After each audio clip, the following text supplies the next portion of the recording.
I'm Tony Lockwood, founder of Thompson Wright Partners, and I'm delighted to welcome you to the latest episode of Inside Track, where I discuss business transformation journeys with leading figures in industry. Today I'm delighted to be joined by Richard Clissold-Vasey.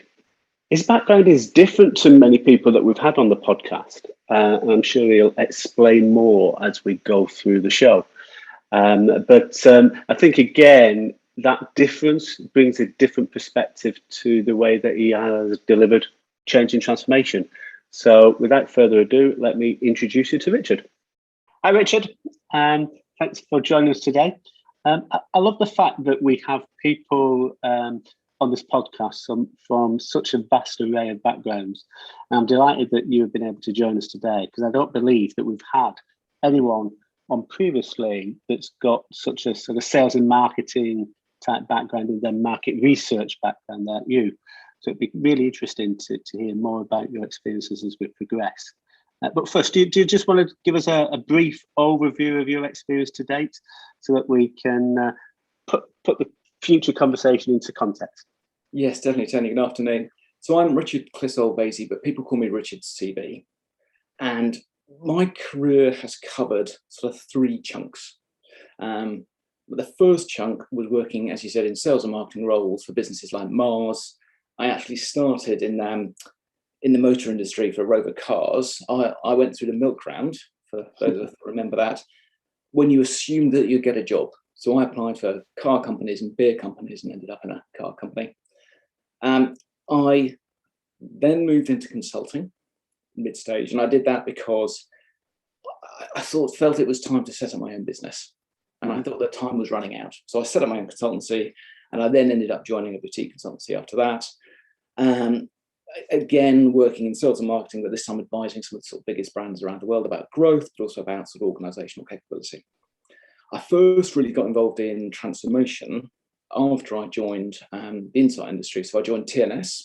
TNS was bought by Kantar. And quite quickly, I moved from a sort of a specialist retail marketing role into organizational change, because I sort of lost the will to live, because the company was this huge business, networked across the world. Everybody did things in different ways. Some bits of it were brilliant, lots of it weren't. And there was a new chief strategy officer, and I just threw my name in the ring and said, I can help.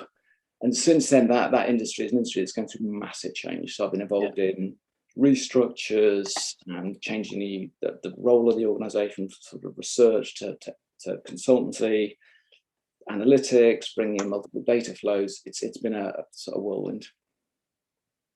It's interesting. I think, as you know, I got involved in one of the group companies in the same group, and there's that background of being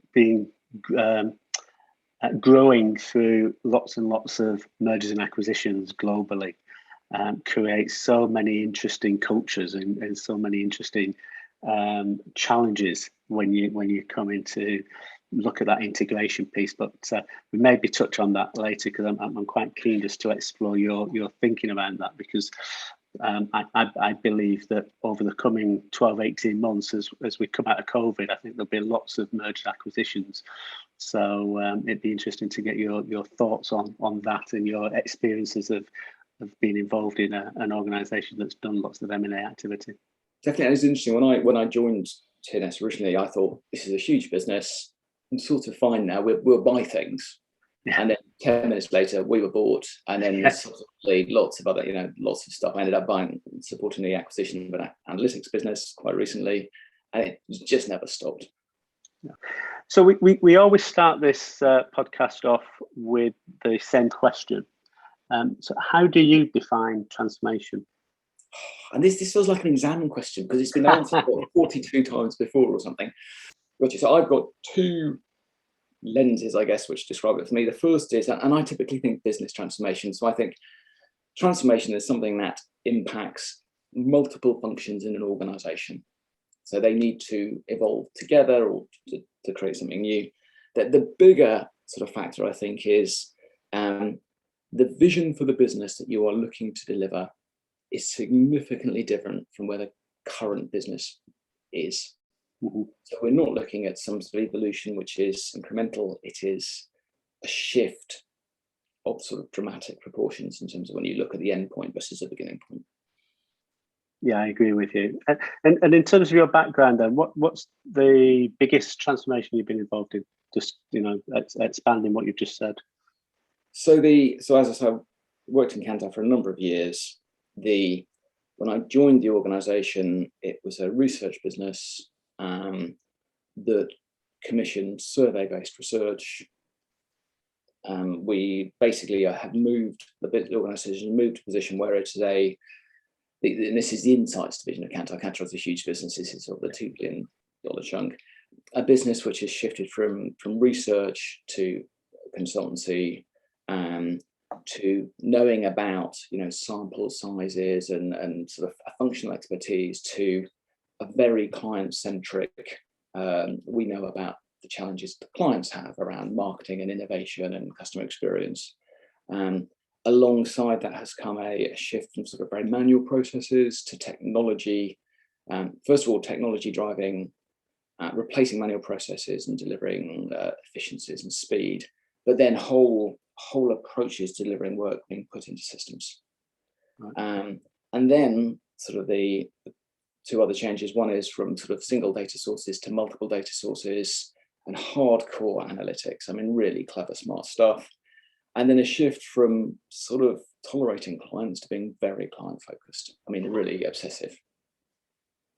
And that's a shift which has taken place in many different countries around the world. So I think I've worked face to face in 30 countries, but with another sort of 40. And of course, all of those businesses are different starting points. Yeah. And I know from my experience with the group company,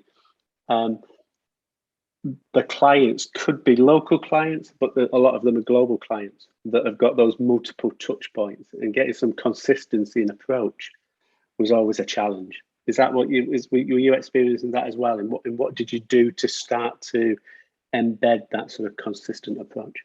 I mean, that's interesting. One of probably my first experience of true transformation from a central role was the recognition that the organisation actually was working as a networked global business rather than having one approach. I mean, one approach to PowerPoint, one approach to how we describe client organisations. So that big shift came through a consistent client engagement and delivery model. So this is how we talk to clients. This is how we think about their problems. This is how we work out what we need to do for them, and this is how the end deliverables are presented. And took that to 70 countries globally. And interestingly, it came with a new CEO. It came with a huge amount of impetus, so a bit of urgency.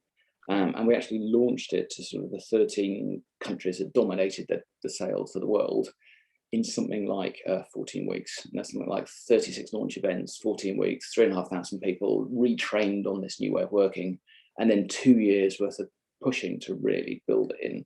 And that, interestingly, that shift was a very big starting point to, do you know what, we're going to be consistent around a lot of other things. So you need a platform, don't you? You need something which sort of sets the tone that you can then build off.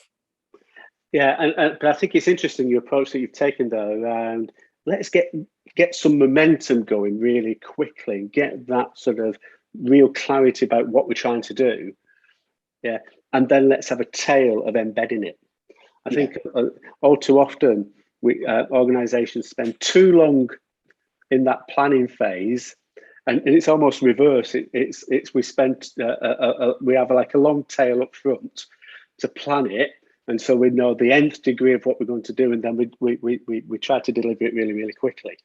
And I find that sort of ability to build something or get the momentum and going, and then systematically look to improve and embed and adapt in an agile way ends up delivering a much higher level of returns far quicker than doing it the other way. Yes, as long as, so I completely agree with you, as long as what you're delivering on the first iteration is good enough to get buy-in, good enough to deliver the impact. I agree with that. Yeah, it's you don't just go flying off and shooting from the hip. Absolutely, but don't spend too much time trying to plan the nth to the nth degree is probably the message. But I think you also find when you do that through that first iteration, you learn what different people in your organization then need. So you can work out your plan because people are telling you what they need, or you see where the leaders are lacking the skill set, or you realize there's a hole and you miss something, or you realize that you're going to need to bring this to life through very real examples. So you start working with a particular client or organization to case study it. So you learn through that process, don't you, I think? Yeah, and it starts, as you say, having that clear vision of what you want the end point to be. Yeah. You're less concerned about how you're going to get from A to B, but as long as you've got the clarity about what you want B to look like or to feel like, then you can engage people and get them involved in helping you to get from A to B, can you? Yes, and this is where I think we completely agree in that.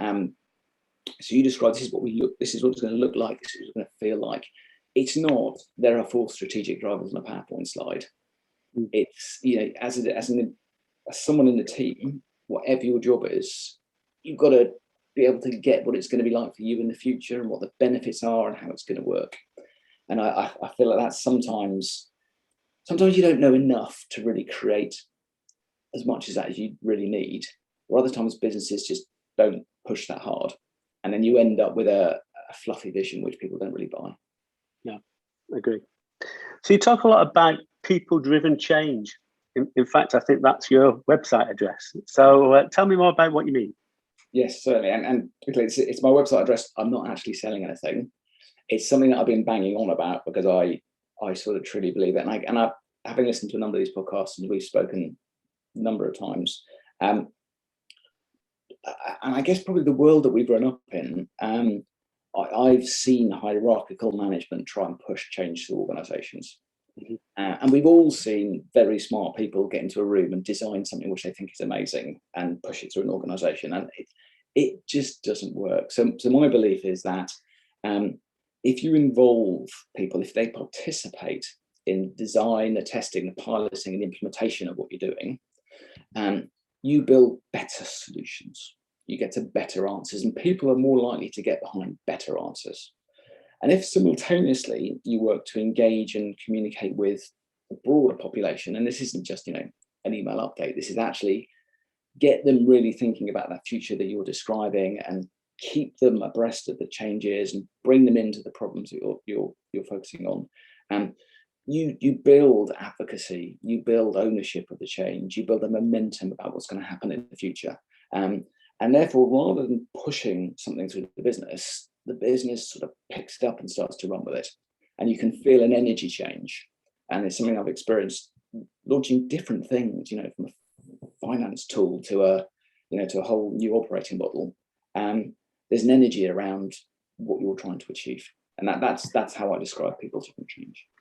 Yeah, I think it's far easier helping people to pull something into a business, isn't it, than trying to push it in. And if you can get that dynamic where people are pulling it in because they want it and they believe in it, it's a damn sight easier.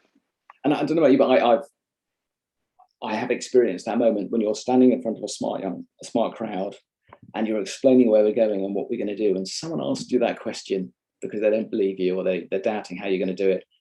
And they're probably right because they know more than you because they're closer to how stuff works. So the other thing about this approach is observation of how people work is so key because it's not the same as a job spec. It's not the same as what the board director thinks or even the line manager thinks. So I think I've had too many in my sort of former years critical moments where someone has sort of pushed back on something I've been trying to achieve and they've just been right. So avoid that. There's a sort of self-correcting mechanism of getting people to participate as you go along, but without overwhelming the organisation. It can't be done in a way which is, administrative and workshops every day. Yeah, but it's interesting actually.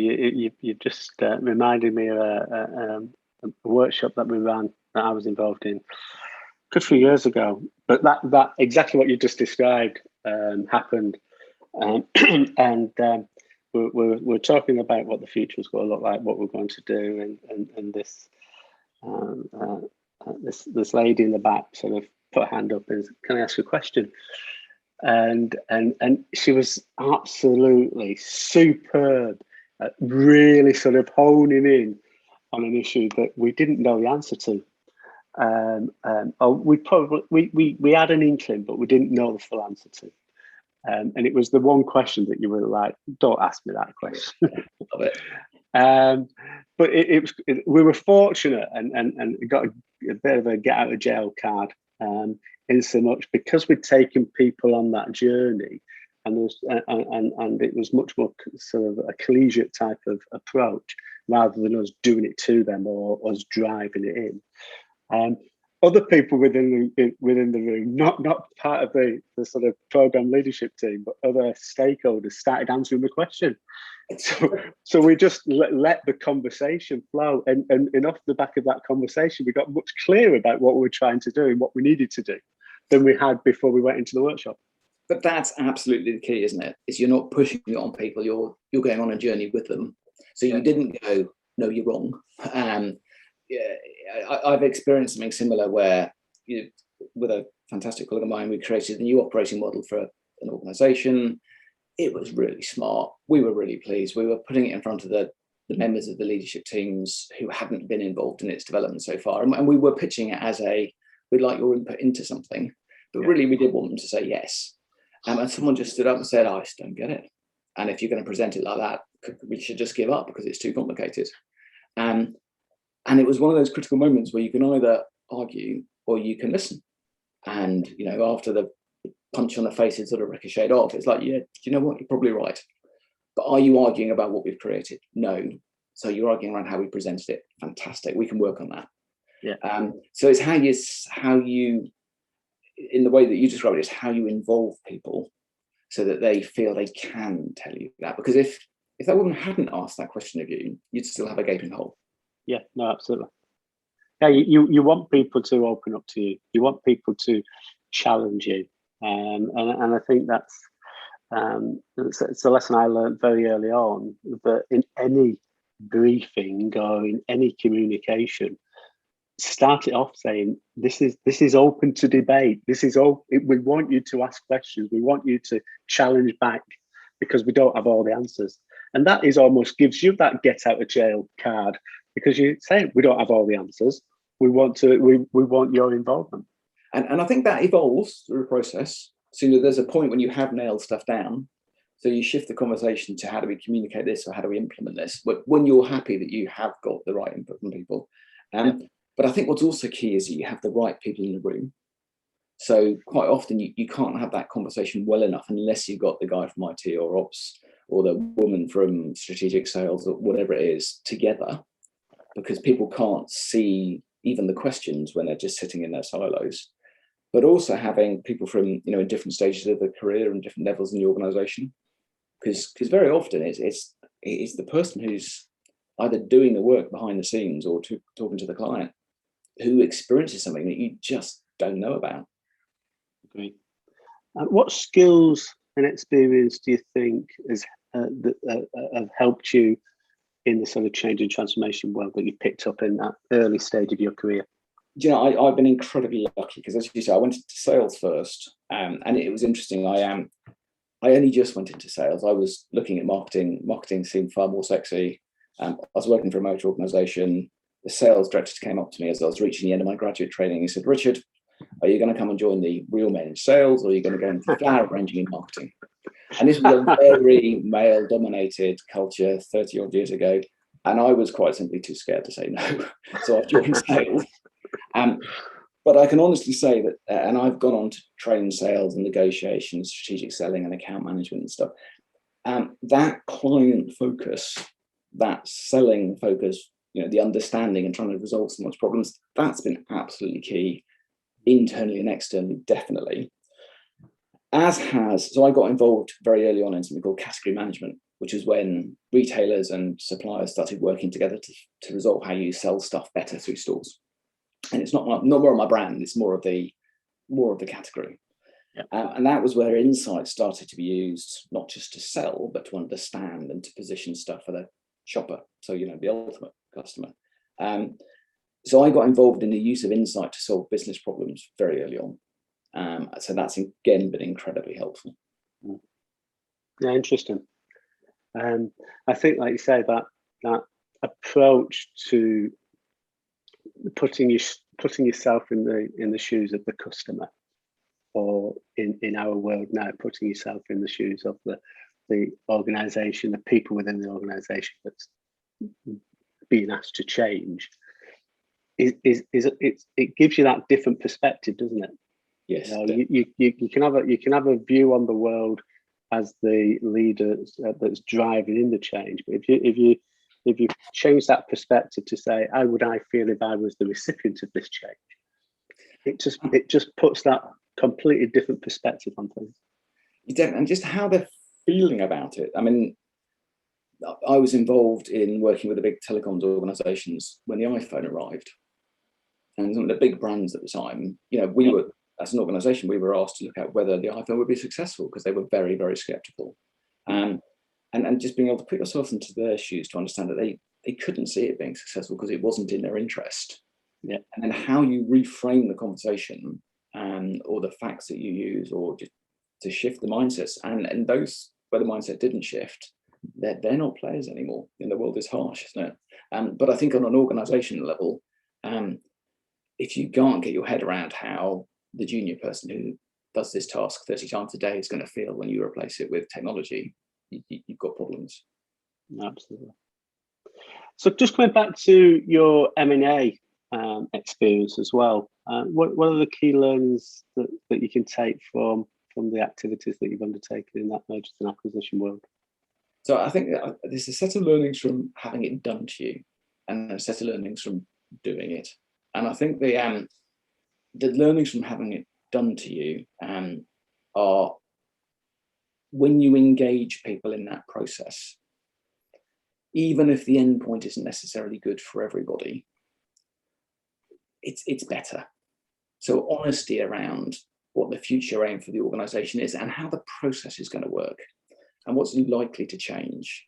And obviously you can't share everything, because some of this stuff involves people and teams that are going to go whatever. But I've been in a situation where it's just been completely in the dark, and the organization has just switched off. People just aren't engaged because they know it's going to be bad, or they think it's going to be bad. And then I've been involved in acquisitions where just tried to change that mindset to, here's where we're trying to go, here's where we see the fit, here's where there's some real strength, here's some stuff we just don't understand. Oh yeah, and by the way, there's some overlap in terms of services. We're going to have to deal with that pretty quickly. And I think that works incredibly well. But the building relationships with the organizations that you're bringing in as early as possible is incredibly key, I feel. Yeah, and you touched on again, I suppose that the same sort of messaging really is that we've been talking about already.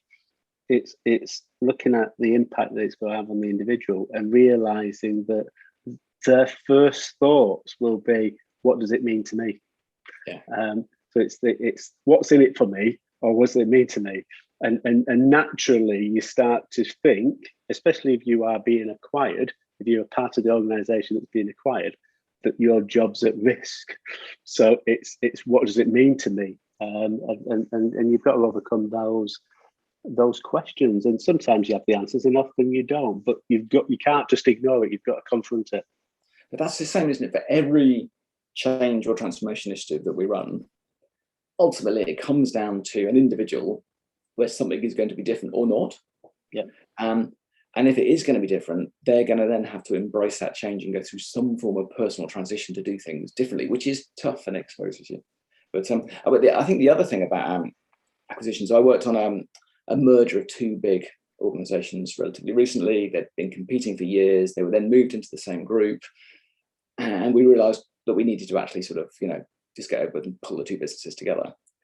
And through the process, whilst the organizations were doing very similar things, there was just different language. And some things that looked like they were being done in the same way, when you looked underneath the covers, they were being done very differently. And I think one of the skill sets that we need in transformation is you've got to be able to get under the bonnet. You've got to be able to really uncover.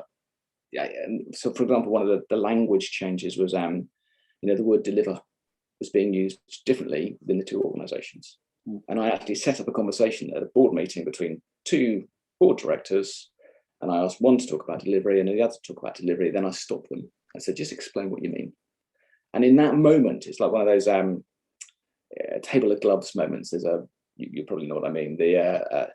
Everybody realised around the room that this was a big shift that we were driving. It wasn't just new process; it was how people thought. It'd be interesting just to get your perspective on when there was such a difference in just the language. How did you go about bringing those two organisations together into a consistent language? So I think there was three big shifts. The first big shift was really close working with the boards, because these were people who were very close to their businesses, and it would have been easy to try and sort of mechanically fix stuff as you describe, but actually we needed to get to the leaders, really closely, get them on board, get them on side, get them talking to each other, and they needed to be at the hub of everything. The second thing was there were certain things that just needed to change for everybody. So rather than saying we're going to do it their way or your way, we said, okay, we're going to evolve this into something different. And even though that something different was built up of the component parts of both, it was launched very definitely as something new. And then the third thing was around culture and behavior culture. I think that was such a big shift. So we actually did a cultural assessment of the two organisations, and that really showed how things like hierarchy were just seen as so different in the organisations. You could, from the work that we did, you could sense the flashpoints that were going to come. So we focused very heavily on culture. We, we're very clear about the behaviours that were going to take us through to a new place, and make those behaviours hard things, not just a fluffy poster that goes on the wall. But these are the 2 or 3 things that are going to make a difference as we work through this. And then we built culture and behavioural change very clearly into the transformation of these two businesses, because it was an outcome that we needed, but also it was one of the things that motivated people to this new place. Yeah, it's interesting, isn't it? That cultural issue comes up time and time again, and even though organisations may have operated in the same industry, worked in very, very similar ways in very similar geographies, when you go into each organisation, the culture is often very, very different. I remember one of the earlier podcasts with Ellie Holt, who did a merger of 2 big social housing organisations. She brought out that very point. 2 housing organisations operating in the similar parts of London, grown at similar sort of rates, probably initially thought that the cultures would have been similar, but when they went into them, they're quite different. And creating a new culture for the new organisation was the bedrock on which they drove the merger together. Definitely. And interestingly, in this case, there were the 2 separate businesses were based in London, but then there was one of the businesses had a sort of an office based out of London, which was where the business originally evolved from. Mm-hmm. People had been there for many years, and they were part of this phenomenal industry business and were phenomenally proud. And they would always say, "Oh, we do things differently here." And I knew that we got it right on launch day when I travelled to that office specifically. I mean, we made sure we launched across the 3 offices equally. And I arrived at that office on the morning of the launch, and it had turned to the new branding colours, and people were fully on side. And I literally, as I walked through the door, I thought it's going to be fine. And because all the pre-work had meant that people in that office knew where they were going. Yeah, walked into it. We even actually we let them have a goodbye party. So we let them have a goodbye party to the old business, all unofficial. So they, felt that they were doing it on the side, but actually, we funded it, and that allowed people to sort of leave the old behind and sort of welcome the new. So one of the challenges in any change program or any transformation or any merger is realizing the benefits. I think you can look at this from 2 different levels. So one level, I think, is around just the individual.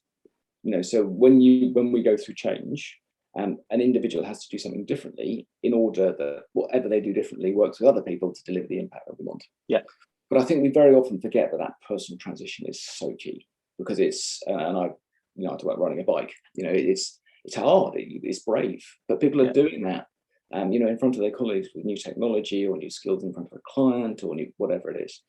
So I think helping people through their personal transitions is absolutely key to delivering the financial numbers that sit on the P&L. The other thing that I've always found key is moving from the design work within your transformation into testing, into piloting, and then implementation with full participation of teams.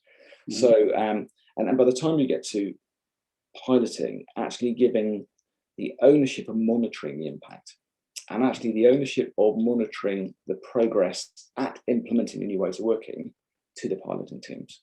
So whilst you might have central resource overseeing or supporting, you actually give clear about accountability to the people who are delivering within their bit of the business what is then going to be rolled out elsewhere.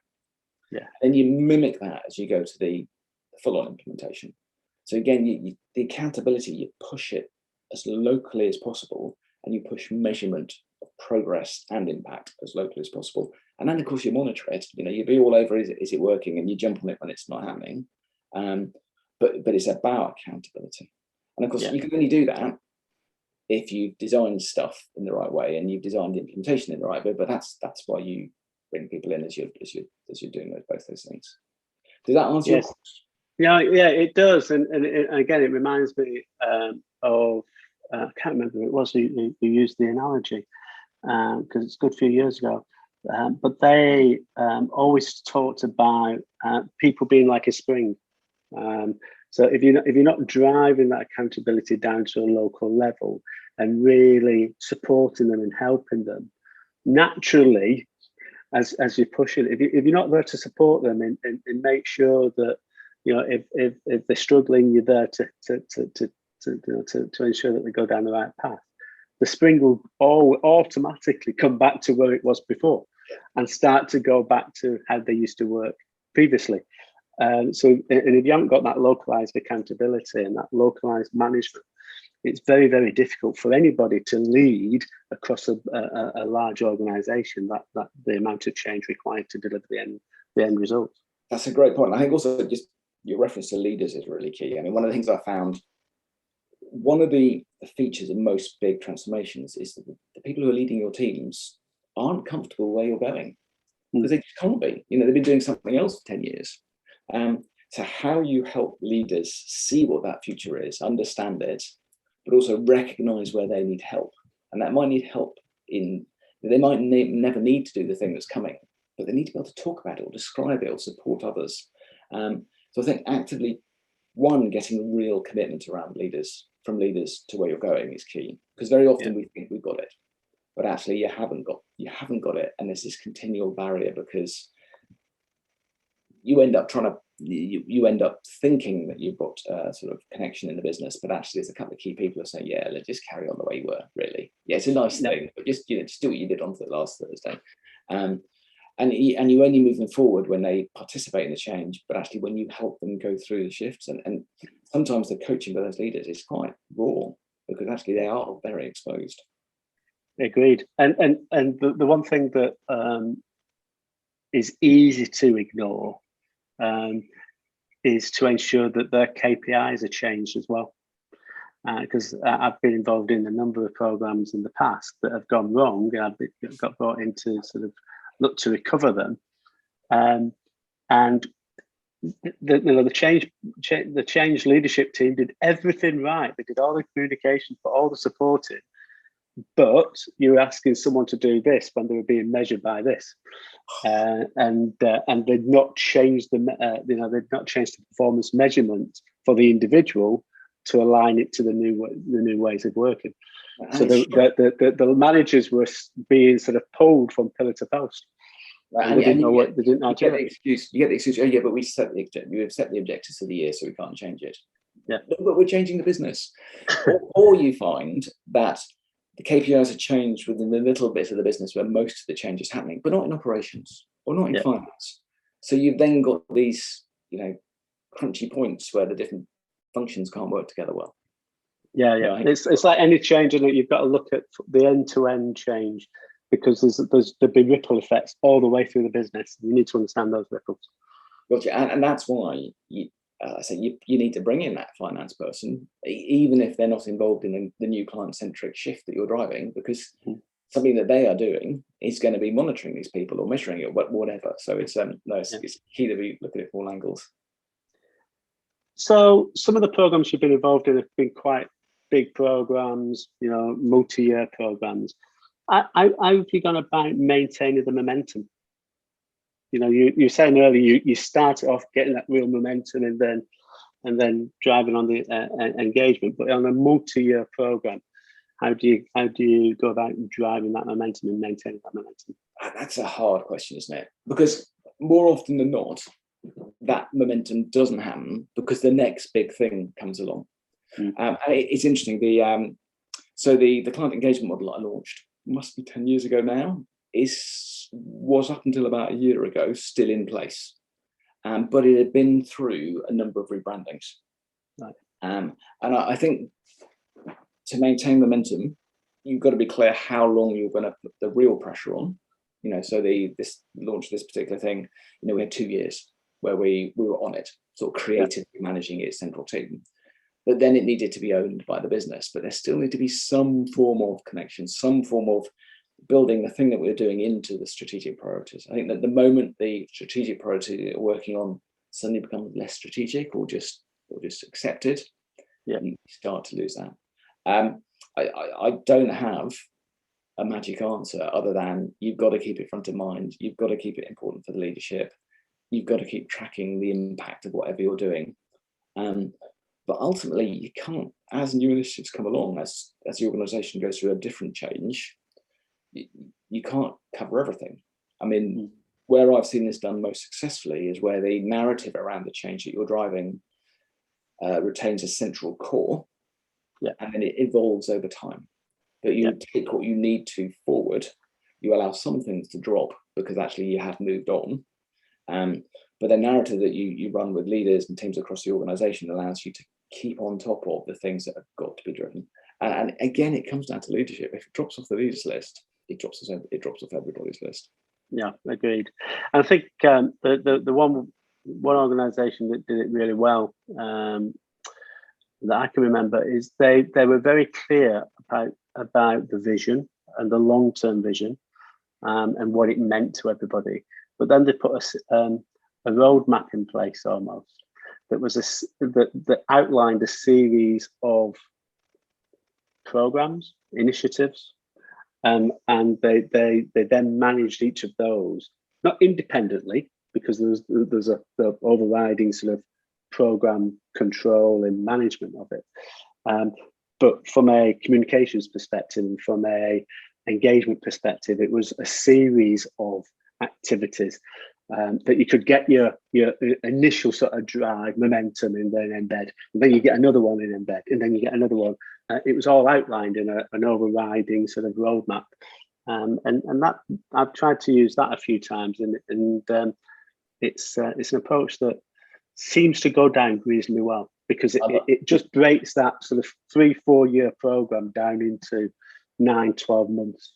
I like that a lot, and when you talk about I'm thinking 2, 3, 4 years is where we've got to get to.